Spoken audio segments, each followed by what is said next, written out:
বলেন খোদা কোরআনে ইকরা বিস্মি পড়ো মহান খোদার নামে। বলেন খোদা কোরআনে। আলহামদুলিল্লাহি রাব্বিল আলামিন ওয়াসসালাতু ওয়াসসালামু আলা সাইয়্যিদিল মুরসালিন আম্মা বা'দ ফাআউযু বিল্লাহি মিনাশ শাইতানির রাজীম বিসমিল্লাহির রহমানির রহিম।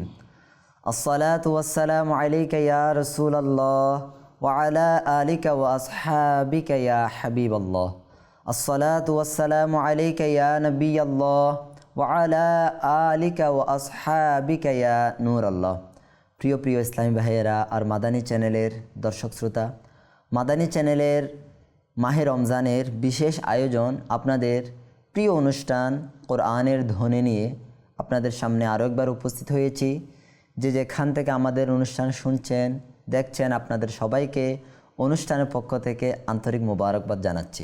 প্রিয় দর্শক, আমরা একে একে কোরআনুল কারীমের বিভিন্ন ফজিলতপূর্ণ সূরার তেলাওয়াত শিখছি, ফজিলত শুনছি।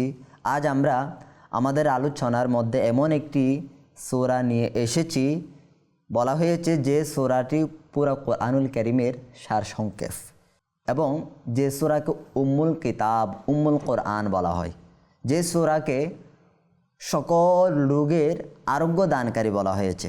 হ্যাঁ, যে সূরা ব্যতীত নামাজ পরিপূর্ণ হয় না।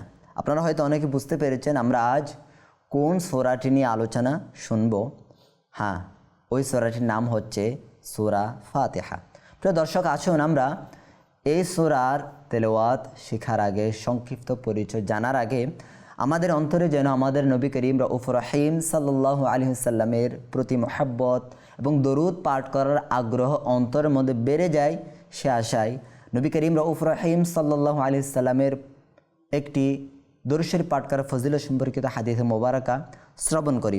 আল্লাহ নবী সাল্লাল্লাহু আলাইহি ওয়াসাল্লাম ইরশাদ করেছেন, আসসালাতু আলাইয়া নূরুন আলাস সিরাত। আমার নবী সাল্লাল্লাহু আলাইহি ওয়াসাল্লাম ইরশাদ করেছেন, আমার উপর দরুদ পাঠ করা পুল সিরাতের উপর তোমাদের জন্য নূর বা আলো হবে। মান সাল্লা আলাইয়া ইয়াউমাল জুমআতি 80 মাররাতান, যে ব্যক্তি জুমার দিনে আমার উপর 80 বার দরুদ শরীফ পাঠ করবে, গুফিরাত লাহু যুনুবু 80 সানাতান, আল্লাহু আকবার, তার 80 বছরের গুনাহ ক্ষমা করে দেওয়া হবে। প্রিয় দর্শক, দেখুন দরুদ শরীফ পাঠ করার কত ফজিলত আমরা প্রায় সময় শুনতে পাই। তা আসুন আমরা প্রতি জুমায় অন্তত কমপক্ষে 80 বার দরুদ শরীফ পাঠ করার নিয়ত করি।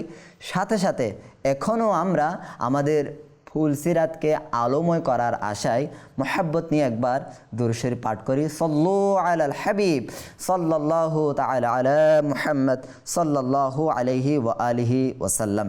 প্রিয় দর্শক, আসুন আমরা তেলাওয়াতের দিকে ধাবিত হওয়ার আগে আমরা এই সূরা ফাতিহার সংক্ষিপ্ত পরিচয় এবং এর সম্পর্কে কিছু ফজিলত শ্রবণ করি।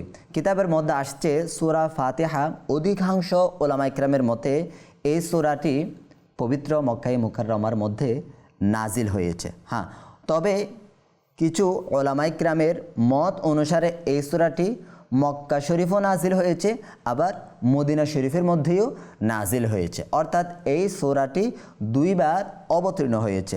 আরও বলা হয়েছে এই সূরার মধ্যে একটি রুকু রয়েছে। হ্যাঁ, এই সূরার মধ্যে 7টি আয়াত রয়েছে।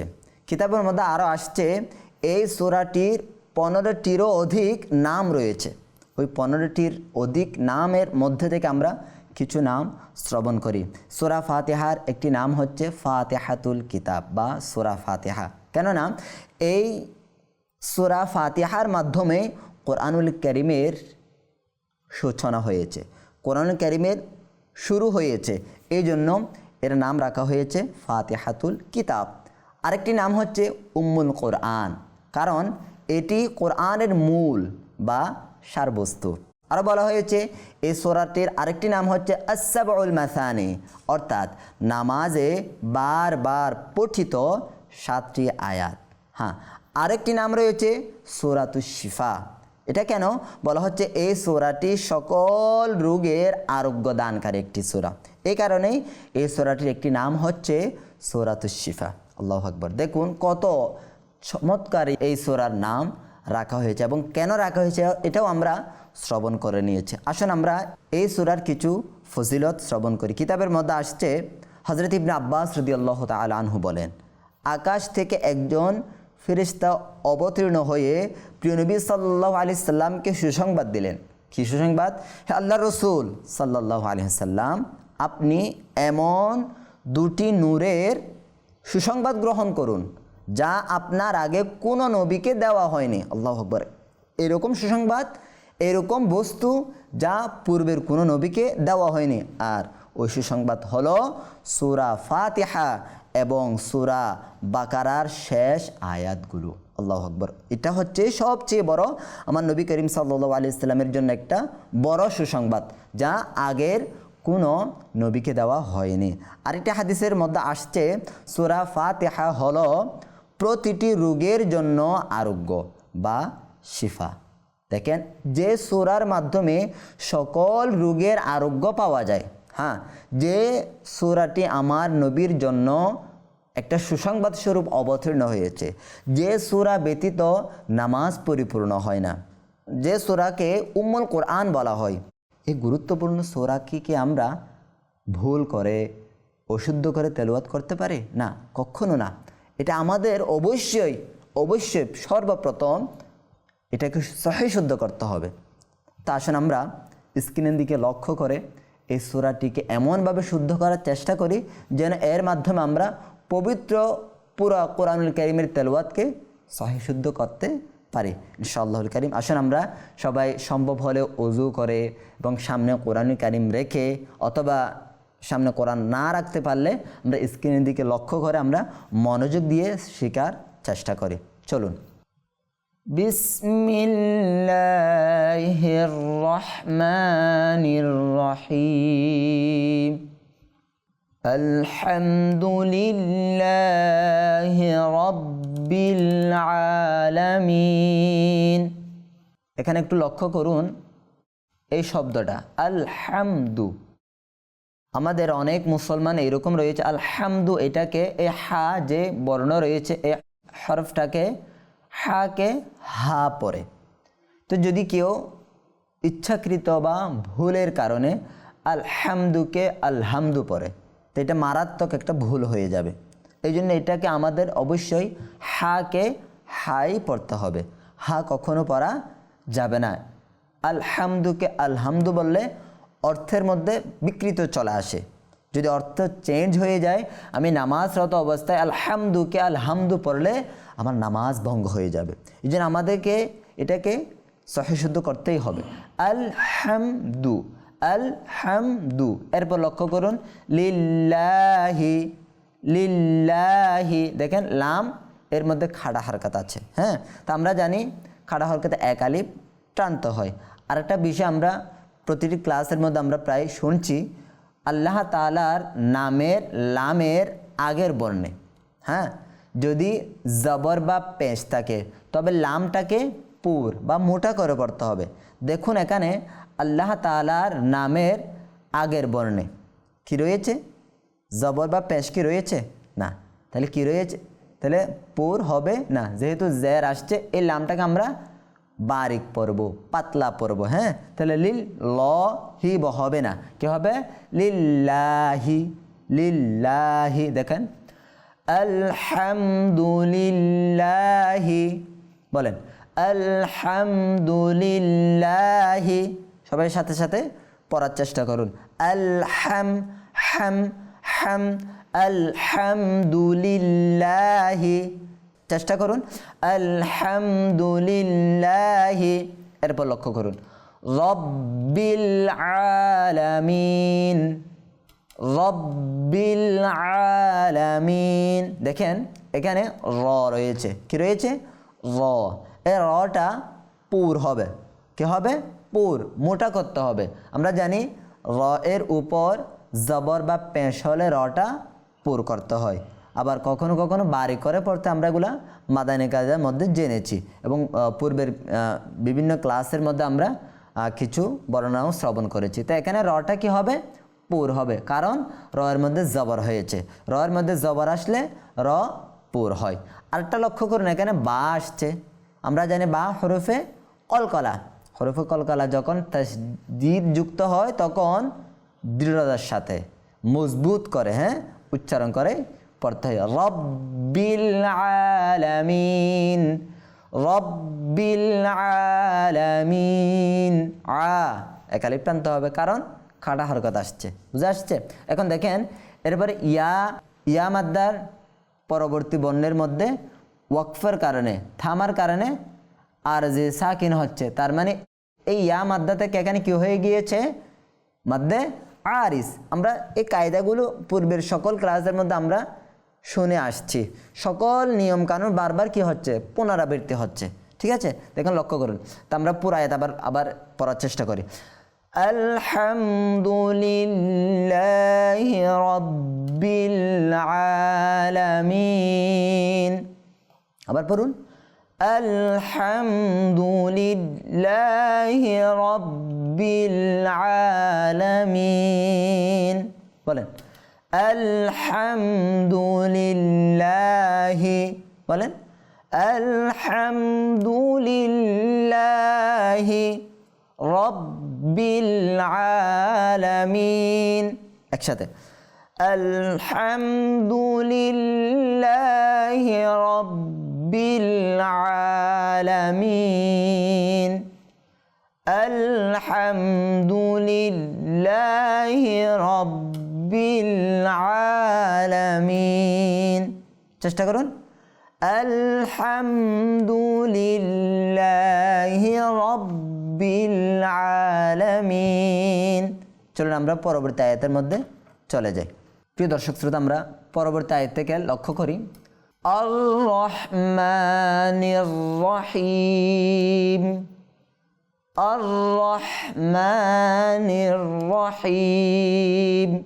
প্রিয় দর্শক শ্রোতা, আমরা পরবর্তী আয়াত থেকে শ্রবণ করি, আর রহমানির রহিম, আর রহমানির রহিম। এর মধ্যে জবর আসছে, হ্যাঁ, তো জবর আসলে এ র কি হবে? মোটা হবে, পুর হবে। এরপরে এর উপরেও কি আসছে? জবর আসছে, হ্যাঁ, এখানে কি হবে? মোটা হবে। আচ্ছা, আরেকটা একটু লক্ষ্য করেন, এর মধ্যে কি আসছে? তাসদীদ আসছে না? হ্যাঁ, তা আমরা জানি তাসদীদ যুক্ত বর্ণ কয়বার পড়তে হয়? দুইবার। দুইবার কিভাবে? একবার পূর্ববর্তী হরকত সম্পন্ন বর্ণের সাথে মিলিয়ে। তাসদীদ যুক্ত বর্ণকে কীভাবে পড়তে? আবার লক্ষ্য করুন, প্রথমবার পূর্ববর্তী হরকত সম্পন্ন বর্ণের সাথে মিলিয়ে পড়তে হয়, দ্বিতীয়বার হরকতের ভিত্তিতেই তাসদীদ যুক্ত বর্ণকে কী করতে হবে? পড়তে হবে। দেখেন এখানে র দুইটা, র কয়টা? দুইটা। তো প্রথম র কি রয়েছে? সাকিন। কি রয়েছে? সাকিন। তো সাকিন হলে দেখেন সাকিনের আগে কি আসছে? জের আসছে না? তো আমরা জানি র সাকিনের পূর্বে জের আসলে রকে কীভাবে পড়তে হবে? পাতলা, না? যদি র সাকিনের পূর্বে জের না এসে জবর বা পেশ হইতো এখানে, তাহলে রকে পুর পড়তে হইতো, না, মোটা করে পড়তে হইতো। কিন্তু এখন দেখেন র সাকিন, এটা র, এখানে একটা র সাকিন, একটা র জবর, বুঝতে পেরেছেন? তো র সাকিনের পূর্বে যেহেতু জের আসছে, তো এখানে প্রথম র, হ্যাঁ, এটাকে আমরা বারিক করে পড়ব, পাতলা করে পড়ব। দ্বিতীয় র, এটাতে যেহেতু জবর চলে আসছে, এটাকে আমরা মোটা করে পড়ব, বুঝছেন? দেখেন আর রহমানির রহিম, নির এটা পাতলা, র এটা মোটা, বুঝছেন? দেখেন প্রথম র পাতলা, দ্বিতীয় র মোটা। এখানে দেখেন এখানেও র আসছে এরকম। দেখেন এখানে প্রথম র এর আগে আমরা হামজার মধ্যে জবর পড়ছি, তো জবর হলে এখানে র দুইটা আছে, এই র উভয়টা মোটা হবে, পুর করে পড়তে হবে। আল্লাহ, আর রহমানির রহিম, বুঝতে পেরেছেন? আল্লাহ, আর রহমানির রহিম। এরপর এখানে আরেকটা আমাদের লক্ষ্য রাখতে হবে, হা, হা, রহমা, এটাকে আমরা চাপ দিয়ে পড়ব, বুঝতে পেরেছেন? আর রহমানির রহিম বলবো না, আর রহমানির রহিম, আর রহমানির রহিম। পরবর্তী আয়াত, মালিকি ইয়াউমিদ্দিন, মালিকি ইয়াউমিদ্দিন। মা একালি প্রান্ত হবে, লাম কাপ টানা যাবে না, ইয়াউ লিন রয়েছে, তাও হারকাতের মতো করেই না টেনে তাড়াহুড়া না করে এরপরে ধাক্কা না দিয়ে স্বাভাবিকভাবে পড়তে হবে।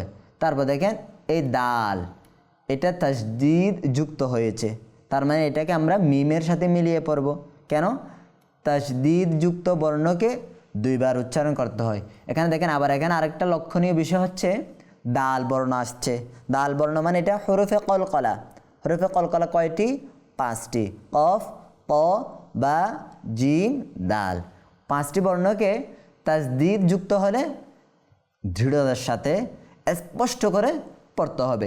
ইয়াউমিদ্দিন, ইয়াউমিদ্দিন। আমরা পুরো আয়াত আবার পড়ার চেষ্টা করি। মালিকি ইয়াউমিদ্দিন,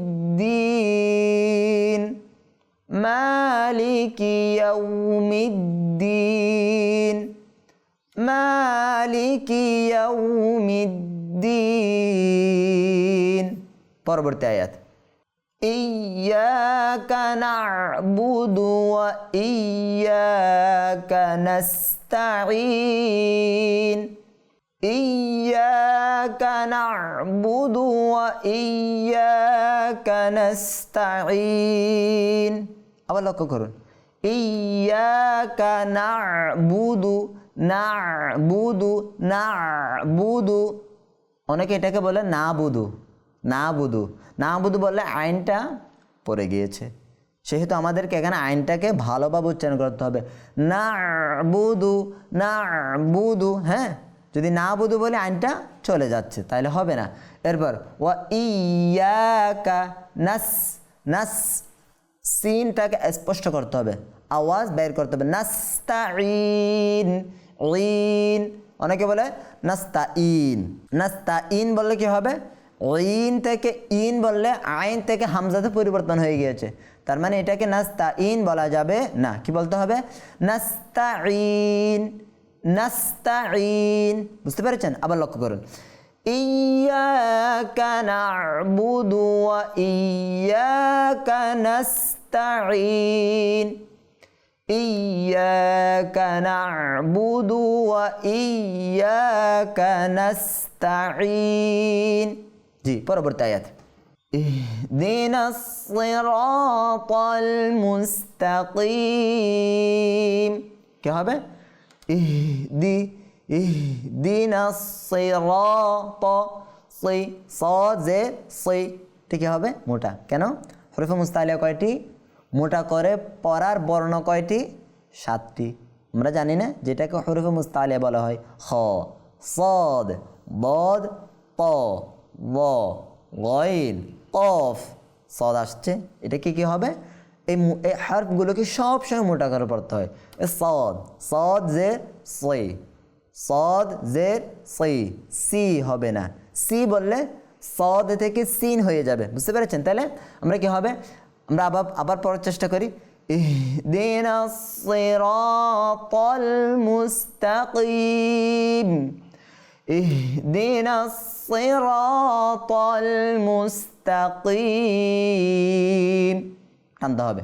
এরপর সিরাতাল্লাযীনা আন'আমতা আলাইহিম, সি। আবার এই সদের মতো এই সদটাকেও মোটা করতে হবে।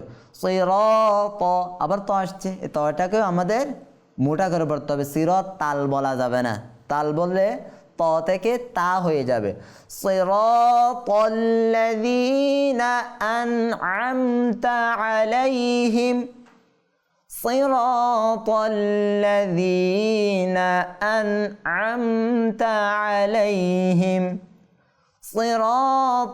সিরাতাল্লাযীনা আন'আমতা আলাইহিম, সিরাতাল্লাযীনা আনআমতা আলাইহিম।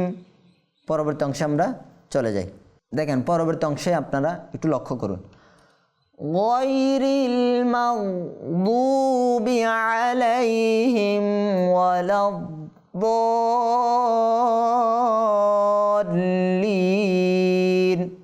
দেখেন গয়ন না, এটা কি রয়েছে? মোটা বর্ণ রয়েছে, হরফে মুস্তাআলিয়া রয়েছে।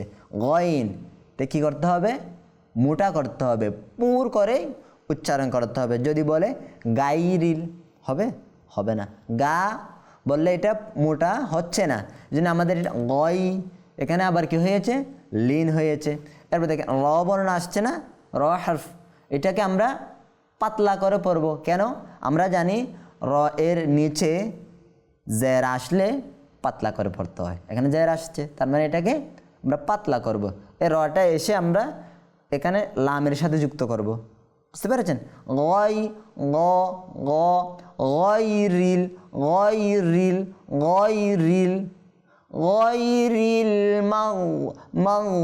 গয়ন, আবার গয়ন আসছে না, কি হবে? মোটা হবে। হ্যাঁ, মাগদুবি, বত আবার মোটা হরফ, দেখেন ব হরফে মুস্তালিয়া, মাগদুবি গায়রিল মাগদুবি গায়রিল মাগদুবি গায়রিল মাগদুবি গায়রিল মাগদুবি আলাইহিম ওয়ালাদ-দাল্লিন। দেখেন ব এটা টানছি না আমরা, হ্যাঁ, দীর্ঘ করেছি, মাদ্দা করেছি। দত এটা একদিক দিয়ে আবার মোটা হরফ, এই দতের মতো না, হরফে মুস্তালিয়া মোটা করতে হবে। দেখেন এটা কি হয়েছে? এখন দেখেন এই আলিফের পূর্বে জবর আসছে, আলিফ না, আলিফের পূর্বে জবর আসছে, তার মানে আলিফ মাদ্দা। হ্যাঁ, তা আমরা জানি হরফে মাদ্দার পর যদি আসল সাকিন আসে, আসল সাকিন কি? যেটা স্থায়ীভাবে সাকিন থাকে, অস্থায়ী সাকিন না। অস্থায়ী কোনগুলো সাকিন? যেটা ওয়াকফের কারণে আমরা নুনের মধ্যে এখানে দলিন, হ্যাঁ, নুনে সাকিন করেছি, এটা হচ্ছে অস্থায়ী সাকিন। এটা স্থায়ী হচ্ছে জবর। হ্যাঁ, আমরা এখানে সাকিন কেন করেছি? ওয়াকফের কারণে। হ্যাঁ, তো এটা অস্থায়ী সাকিন। আর এখানে যে সাকিনটা আছে, হ্যাঁ, তাজদিদ, এই সাকিনটা হচ্ছে, এই তাজদিদটা হচ্ছে স্থায়ী, অস্থায়ী নয়। কোনো কারণে এখানে সাকিন হয়েছে এরকম না, এটা হচ্ছে স্থায়ী সাকিন, আসল সাকিন।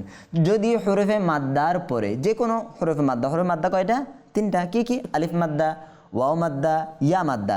যে কোনো একটির পরে যদি আসল সাকিন দেখা যায় সরাসরি, এটা হবে মদ্দে লাজিম। কি হবে?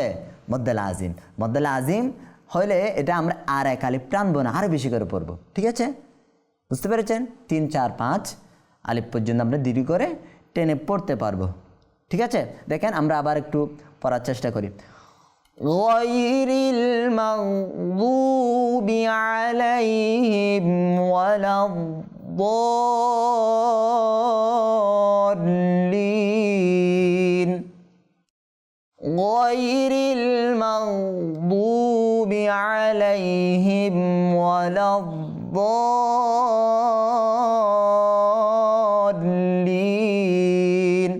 আমরা এই সূরাটিকে পূর্ব একদম শুরু থেকে আরেকবার পরেই শেষ করে দিচ্ছি আজকের অনুষ্ঠান। আসুন আমরা একদম শুরুতে চলে যাই। বিসমিল্লাহির রহমানির রহিম। আলহামদুলিল্লাহি রাব্বিল আলামিন। আর-রহমানির রহিম। মালিকি ইয়াউমিদ্দিন। ইয়্যাকা না'বুদু ওয়া ইয়্যাকা নাস্তাঈন। اهدنا الصراط المستقيم صراط الذين أنعمت عليهم غير المغضوب عليهم ولا الضالين।